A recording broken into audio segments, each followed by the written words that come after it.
दोस्तों हम लोग इस क्लास के अंदर अभी 14 फरवरी 2019 के सेकेंड शिफ्ट के एसएससी जीडी का जो एग्ज़ाम हुआ था उन एग्ज़ाम के जीके जीएस के सवाल को देखने वाले हैं।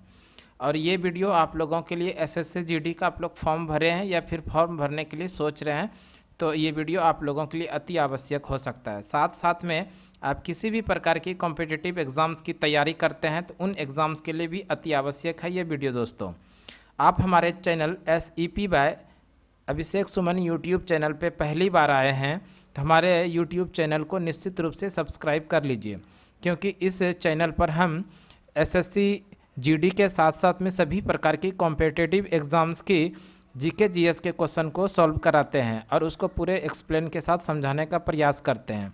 और साथ साथ में सरकार के द्वारा नई वैकेंसी जो आती है उसको भरने का प्रोसेस, हर चीज़ के बारे में पूरा डिटेल बताते हैं। इसलिए इस चैनल को आप निश्चित रूप से सब्सक्राइब कर लीजिए और आप अपने दोस्तों को भी इस चैनल के बारे में ज़रूर बताइए। तो दोस्तों इस क्लास को अभी हम लोग शुरू करते हैं, देखते हैं क्वेश्चन नंबर 26 से। दोस्तों इस क्लास में आप लोग शुरू से अंत तक जुड़े रहिएगा। क्वेश्चन नंबर 26 देखते हैं। क्वेश्चन नंबर 26 में है, करो या मरो भारत में किस प्रसिद्ध आंदोलन का नारा था।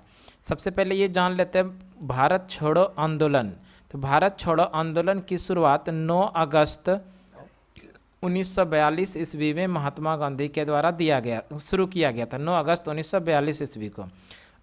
सोविनय अवज्ञा आंदोलन की शुरुआत की बात करें दोस्तों तो सोविनय अवज्ञा आंदोलन की शुरुआत 12 मार्च 1930 ईस्वी को साबरमती आश्रम से शुरू किया गया था, जो 6 अप्रैल 1930 ईस्वी तक ये चला था। 6 अप्रैल 1930 ईस्वी को महात्मा गांधी ने दांडी पहुंचकर समुद्र के पानी से नमक बनाकर सोविनय अवज्ञा आंदोलन को समाप्त किया था।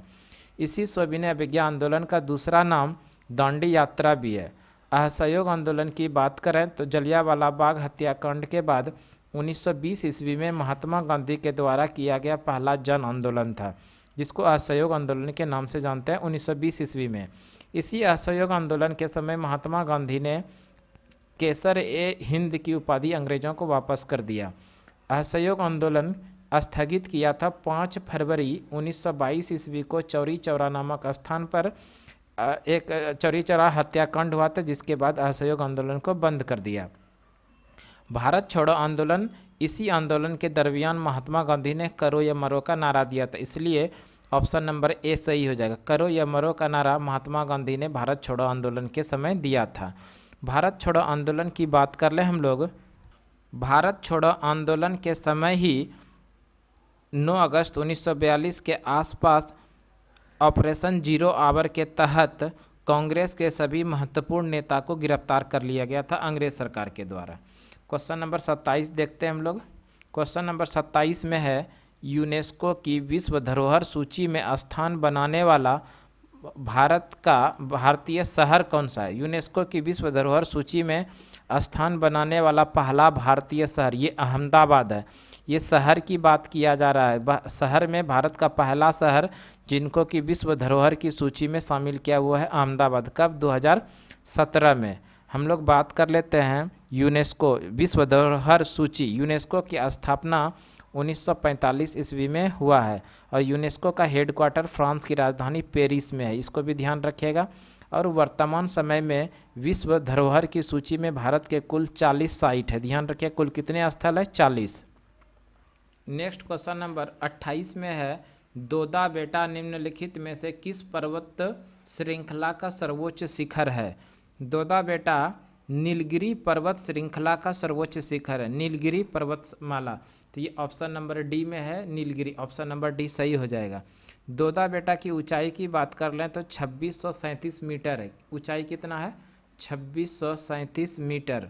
नीलगिरी भारत के पश्चिमी घाट की एक पर्वतमाला है और ये तमिलनाडु राज्य के अंदर, ये भी ध्यान रखिएगा, ये कहाँ पर है? तमिलनाडु का एक दर्शनीय स्थल भी, पर्यटक स्थल भी है दोदा बेटा। और दोदा बेटा किस पर्वत श्रृंखला की सबसे सर्वोच्च शिखर है? तो नीलगिरी पहाड़ी का। क्वेश्चन नंबर 29 देख लेते हैं।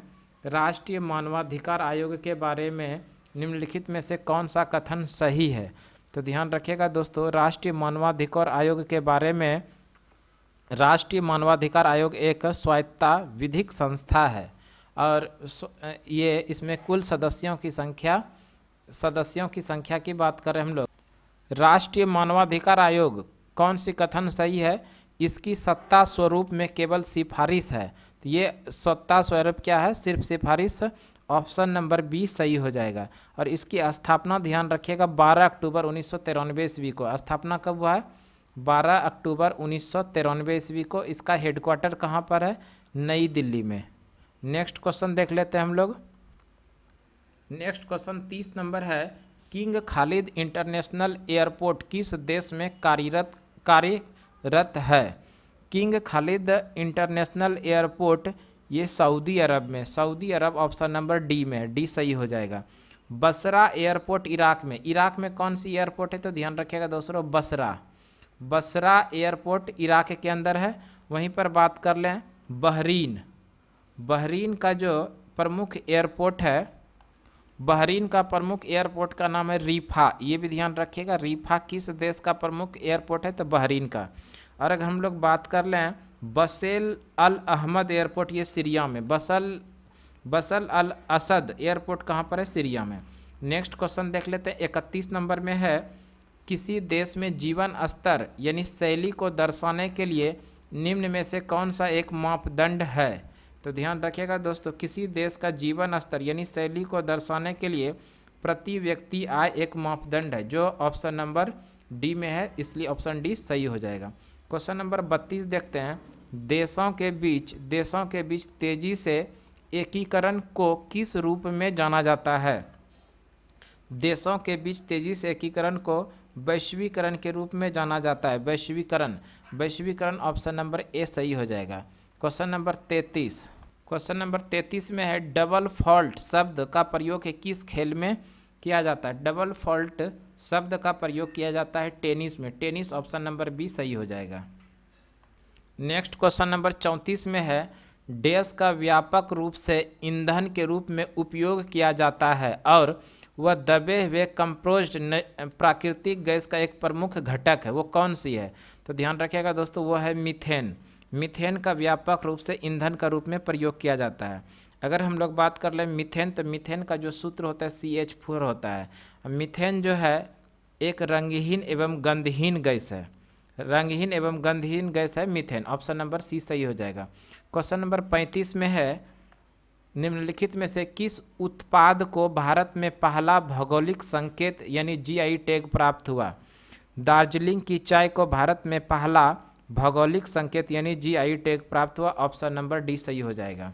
ऑप्शन नंबर डी, भारतीय संसद ने 1999 में रजिस्ट्रेशन एंड प्रोडक्शन एंड के तहत जियोग्राफिकल इंडिकेशन यानी गुड्स लागू किया। GI टैग कब से लागू हुआ है? तो 1999 ईस्वी में।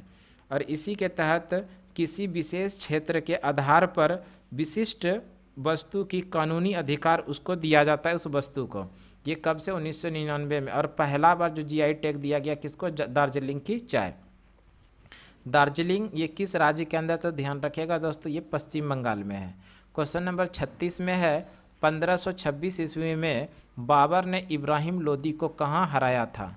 तो ध्यान रखिएगा 1526 ईस्वी में बाबर ने इब्राहिम लोदी को पानीपत के प्रथम युद्ध में हराया था। पानीपत के प्रथम युद्ध में जीतने के बाद ही बाबर ने भारत में एक नए वंश की शुरुआत किया था, जिसका नाम है मुगल वंश। और ध्यान रखिएगा दोस्तों, पानीपत का कुल मिला के 3 युद्ध हुआ है। प्रथम युद्ध में बाबर ने इब्राहिम लोदी को पराजित किया था, जो 1526 में हुआ था। 1556 ईस्वी में अकबर ने हेमू को पराजित किया था, जो पानीपत का दूसरा युद्ध था। पानीपत का तीसरा युद्ध 1761 में अहमद शाह अब्दाली और मराठा के बीच में हुआ था, और इस युद्ध में अहमद शाह अब्दाली ने मराठाओं को पराजित किया था। नेक्स्ट क्वेश्चन नंबर 37 देख लेते हैं। 37 में है, सिंगारिक मूर्ति वाली वास्तुकला की नागर शैली के लिए कौन सा मंदिर प्रसिद्ध है? ये नागर शैली के लिए कौन सा मंदिर प्रसिद्ध है? ये खजुराहो का मंदिर जो है ये नागर शैली के लिए प्रसिद्ध है। ध्यान रखिएगा दोस्तों, उत्तर और पश्चिम भारत में मंदिर जो बनाए जाते थे मुख्यतः नागर शैली में बनाए जाते थे, जबकि दक्षिण भारत में जो मंदिर बनाए जाते थे वो द्रविड़ शैली में बनाए जाते थे। वैसे हम लोग बात कर लेते, खजुराहो का मंदिर चंदेल शासकों के द्वारा बनाया गया था। नेक्स्ट क्वेश्चन देख लेते हैं हम लोग। नेक्स्ट क्वेश्चन को पढ़ने के पहले इसको भी जान लेते हैं। खजुराहो का मंदिर मध्य प्रदेश के छतरपुर में है और ये किस शैली से निर्मित है, तो ध्यान रखिएगा नागर शैली में। अब हम लोग देख लेते हैं क्वेश्चन नंबर 38 में दक्षिण अफ्रीका के शीतोष्ण घास के मैदान को किस नाम से जानते हैं। दक्षिण अफ्रीका के शीतोष्ण घास के मैदान को वेल्ड के नाम से जानते हैं। जो वेल्ड है ऑप्शन नंबर डी में है, इसलिए ऑप्शन नंबर डी सही हो जाएगा। अगर हम लोग बात करें डाउन्स घास का मैदान, यहाँ ये कहाँ पर है, तो ध्यान रखिएगा दोस्तों ऑस्ट्रेलिया में है। डाउन्स घास का मैदान कहाँ पर, ऑस्ट्रेलिया में। पंपास ये कहाँ पर घास का मैदान है, तो ध्यान रखिएगा ये ब्राज़ील के अंदर है। लानोस जो है ये गुआना के अंदर घास का मैदान है। वहीं पर अगर हम लोग बात कर लें प्रेरी, उत्तरी अमेरिका के घास के मैदान को प्रेरी के नाम से, उत्तरी अमेरिका। और एक क्वेश्चन ध्यान रखिएगा दोस्तों, ये सवाना घास का मैदान अफ्रीका में, सवाना घास का मैदान कहाँ पर, अफ्रीका में। नेक्स्ट क्वेश्चन नंबर 39 देख लेते हैं। प्रतिष्ठित लॉरियंस वर्ल्ड स्पोर्ट अवार्ड किस भारतीय खिलाड़ी को दिया गया था, तो ध्यान रखिएगा प्रतिष्ठित लॉरियंस वर्ल्ड स्पोर्ट अवार्ड ये भारतीय खिलाड़ी विनेश फोगाट को दिया गया था। Vinesh Phogat option number D में सही, ऑप्शन नंबर डी में है। विनेश फोगाट का संबंध कुश्ती से, ये भी ध्यान रखिएगा। नेक्स्ट क्वेश्चन 40 नंबर देख लेते हैं हम लोग। क्वेश्चन नंबर 40 में है म्यूटेशन, उत्परिवर्तन शब्द का अर्थ क्या है।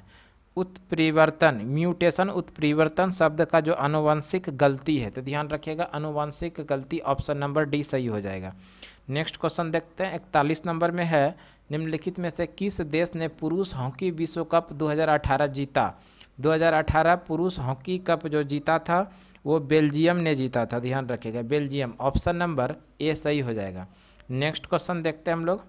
नेक्स्ट क्वेश्चन 42 नंबर में है पंचायती राज संस्थाएं एवं नगर पालिका किस अधिनियम के अंतर्गत अस्तित्व में आई, तो ध्यान रखिएगा दोस्तों पंचायती राज 73वां संविधान संशोधन 1992 के द्वारा भारतीय संविधान के अनुसूची नंबर 11 जोड़ा गया और इसी अनुसूची नंबर 11 के अंदर पंचायती राज का प्रावधान रखा गया 73वां संविधान संशोधन 1992 ईस्वी को। और ध्यान रखिएगा दोस्तों ये जो लागू हुआ था 24 अप्रैल 1993 ईस्वी को लागू हुआ, इसलिए भारत में 24 अप्रैल को पंचायती राज दिवस मनाया जाता है। वहीं पर 74वां संविधान संशोधन 1992 के द्वारा भारतीय संविधान के अनुसूची नंबर 12 जोड़ा गया और इस अनुसूची में नगर निगम का प्रावधान जोड़ा गया 74वां संविधान संशोधन के द्वारा। तो इस तरह से ध्यान रखिएगा पंचायती राज 73वां संविधान संशोधन और नगर पालिका 74वां संविधान संशोधन, ऑप्शन नंबर डी सही हो जाएगा। नेक्स्ट क्वेश्चन देख लेते हैं हम लोग। नेक्स्ट क्वेश्चन नंबर 43 में है किस IUCN दस्तावेज में लाल सूची में वनस्पतियों और जीवों की लुप्तप्राय प्रजातियों की सूची दी जाती है। लाल सूची में, तो लाल सूची ऑप्शन नंबर सी सही हो जाएगा। किस IUCN दस्तावेज में वनस्पतियों और जीवों की लुप्तप्राय प्रजातियों की सूची दी जाती है, वो लाल सूची में, option number C. Question number 44 देख लेते हैं। 44 में निम्नलिखित में से किसने राज दरबार में सिजदा अष्टांग प्रणाम यानी कि पैर को चूमना और फेबो सम्राट के पैरों को चूमना की प्रथा की शुरुआत की थी, तो ध्यान रखिएगा दोस्तों गयासुद्दीन बलबन ने अपने साम्राज्य के अंदर सिजदा और फेबोस प्रथा की शुरुआत किया था, ऑप्शन नंबर डी सही हो जाएगा। बलबन को रक्त एवं लौह नीति के लिए भी जाना जाता है और बलबन के द्वारा ही नवरोज त्यौहार शुरू किया गया। नवरोज त्यौहार, बलबन ने एक पृथक सैन्य विभाग बनाया था जिसको दीवान ए अर्ज के नाम से भी जानते हैं। नेक्स्ट क्वेश्चन देखते हैं, question number 45। Next question number 45 में है बांग्लादेश में स्थापित एक माइक्रो फाइनेंस संगठन और सामुदायिक विकास बैंक जो समपार्श्विक आवश्यकता के बिना गरीबों के छोटे ऋण देता है, उस बैंक का क्या नाम है, तो ध्यान रखिएगा दोस्तों ये ग्रामीण बैंक है, ऑप्शन नंबर डी सही हो जाएगा। बांग्लादेश ग्रामीण बैंक की स्थापना 1983 ईस्वी में हुआ है। कब? बांग्लादेश ग्रामीण बैंक की स्थापना 1983 में, और इसका हेडक्वार्टर जो है ये भी ध्यान रखिएगा ढाका के अंदर है और इसके संस्थापक थे मोहम्मद यूनुस। कौन थे? ध्यान रखिएगा मोहम्मद यूनुस इस बैंक के संस्थापक थे। 2006 में मोहम्मद यूनुस को शांति का नोबेल पुरस्कार से भी ये सम्मानित किया गया। बांग्लादेश की बात करें दोस्तों, बांग्लादेश एक स्वतंत्र राष्ट्र के रूप में 16 दिसंबर 1971 को स्वतंत्र राष्ट्र के रूप में आया। बांग्लादेश की राजधानी ढाका में है और इसकी जो करेंसी है टाका, ये भी ध्यान रखिएगा।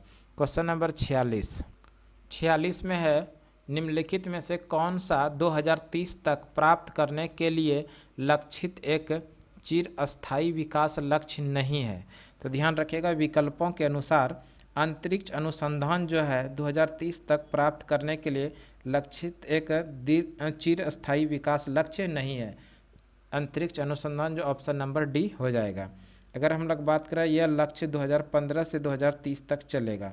इसमें से 17 लक्ष्य और 169 विशिष्ट लक्ष्य रखा गया है, जैसे गरीबों की समाप्ति, खाद्य सुरक्षा, समावेशी विकास, लैंगिक समानता, सभी के लिए स्वच्छ जल, टिकाऊ ऊर्जा। इस प्रकार का कुल 169 विषय को इसके अंदर शामिल किया गया और इसकी शुरुआत 2015 से लेकर 2030 तक चलेगा। नेक्स्ट क्वेश्चन देखते हैं हम लोग। नेक्स्ट क्वेश्चन है 47 नंबर, इनमें से हवा की नमी यानी आर्द्रता मापने वाले यंत्र क्या है। तो ध्यान रखिएगा दोस्तों, हवा की नमी मापने के लिए यंत्र जो है हाइग्रोमीटर ऑप्शन नंबर ए में है, इसलिए ऑप्शन नंबर ए सही हो जाएगा। अगर हम लोग बात कर ले हाइड्रोमीटर, इससे घनत्व मापा जाता है, इसको भी ध्यान रखिएगा। घनत्व किसके द्वारा मापा जाता है? हाइड्रोमीटर के द्वारा, ऑप्शन नंबर डी। लेकिन आपसे पूछा गया है हवा की नमी यानी आर्द्रता, तो हाइग्रोमीटर के द्वारा नमी मापी जाती है, जो ऑप्शन नंबर ए में है। अगर फेदोमीटर की बात करें तो फेदोमीटर से समुद्र की गहराई मापा जाता है। अल्टीमीटर से उड़ते हुए विमान की ऊंचाई मापा जाता है। नेक्स्ट क्वेश्चन देख लेते हैं हम लोग। नेक्स्ट क्वेश्चन है, किसी घरेलू कचरे में रिसाइकलिंग यानी पुनर्चक्रण की एक उत्कृष्ट संभावना है। तो ध्यान रखिएगा दोस्तों, सब्जी के छिलके, घरेलू कचरे में रिसाइकलिंग पुनर्चक्रण की एक उत्कृष्ट संभावना, सब्जी के छिलके, जो ऑप्शन नंबर ए में है, सही हो जाएगा। क्वेश्चन नंबर 49 है, 49 वर्ल्ड एनर्जी आउटलुक विश्व ऊर्जा दृष्टिकोण किसके द्वारा जारी किया जाता है। तो ध्यान रखिएगा दोस्तों, विश्व एनर्जी आउटलुक विश्व ऊर्जा दृष्टिकोण अंतर्राष्ट्रीय ऊर्जा एजेंसी के द्वारा जारी किया जाता है। अंतर्राष्ट्रीय ऊर्जा एजेंसी, जो ऑप्शन नंबर बी में है, सही हो जाएगा। अंतर्राष्ट्रीय ऊर्जा एजेंसी, इसका जो गठन हुआ है, तो ध्यान रखिएगा 1974 में हुआ है।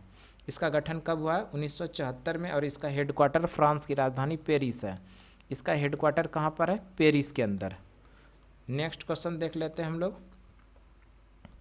नेक्स्ट क्वेश्चन नंबर 50 में है, 2011 की जनगणना के अनुसार भारत में मुसलमानों का कुल प्रतिशत कितना है।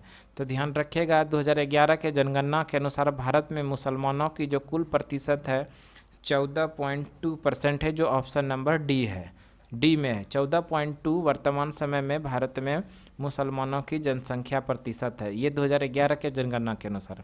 वहीं पर हम लोग बात कर लें हिंदू धर्म में, तो हिंदू धर्म का जनसंख्या प्रतिशत जो है 79.80% है। वहीं पर ईसाई धर्म की बात करें तो 2.3% है। सिख धर्म की बात करें तो 1.72% है। बौद्ध धर्म की बात कर लें तो 0.70% है। जैन धर्म की बात कर लें तो 0.37% है।